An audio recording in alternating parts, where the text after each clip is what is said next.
Breaking news. I appreciate him saying that. Trump takes Putin's compliments very seriously. Vladimir Putin, the current leader of Russia, has publicly backed former President Donald Trump's plan to end Russia's war in Ukraine. And Trump is glad to hear the compliments. When asked about the Ukrainian crisis, Putin said, "We surely hear that Mr. Trump says he will resolve all burning issues within several days. We simply cannot help but rejoice. So, how do you interpret that? Are you happy to have this backing?" asked Trump during an interview with NBC's Kristen Welker on Meet the Press. "I appreciate him saying that. For the simple reason that it proves my point," Trump said in the interview that aired on Sunday. Trump's promise to end the war in Ukraine in a single day has alarmed Ukrainian leaders, who worry that the United States will try to cede Ukrainian territory to Russia in order to implement Trump's simplistic plan.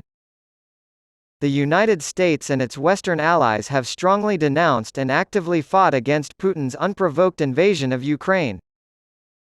Although Trump claimed to have a good relationship with Putin during the interview, he also said, "There was nobody tougher than me on Russia. Putin and I got along fine. I can attest that I enjoyed excellent communication with him. This," Trump argued, "is a positive development.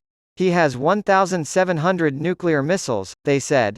"Equally, we do. But, hey, that's a positive development. Being friendly is fine. But I made do with what strength I had."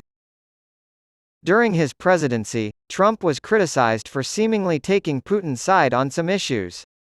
When Putin claimed at their 2018 summit in Helsinki that Russia had not meddled in American elections, Trump said he believed him over U.S. intelligence agencies.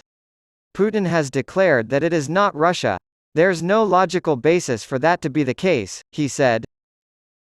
Former President Donald Trump engaged in a heated exchange with new Meet the Press moderator Kristen Welker at his Bedminster, New Jersey, estate this week, lasting well over an hour.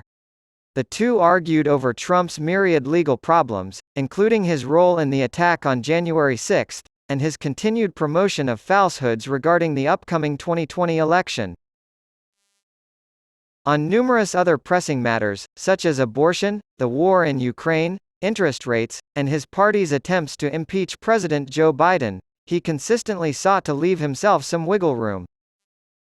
Overall, Trump's interview with NBC News showed the contradictions that make him the frontrunner to win the Republican nomination for president and take on the Democrats in the general election next year. He is, on the one hand, staking out a policy messaging territory that will serve him well in the general election, while, on the other, remaining as combative as ever when it comes to the accusations leveled against him and his role in undermining Americans' faith in not only their most trusted institutions, but in democracy itself. Biden has also been invited by NBC News to do an interview with Welker. Here are 11 of the most attention-grabbing parts of the lengthy interview with Trump. Trump has urged his party to stop advocating for blanket restrictions on abortion. Trump has criticized those in his own party who push for abortion bans without exceptions for rape, incest, and the mother's health, saying they speak very inarticulately about the issue. It was something like, "I watch some of them without the exceptions, etc., etc., he said. For the most part, with the exception of a few states, I told them, you can't win on this issue. But when you determine the correct number of weeks, you will prevail."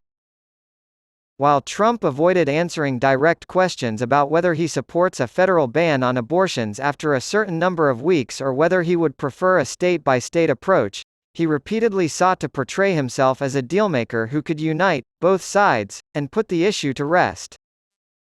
"A number of weeks or months, or however you want to define it, is what Trump said. And both sides are going to come together. Both sides, and this is a very bold statement indeed. And finally, after 52 years, you'll have a problem that we can solve.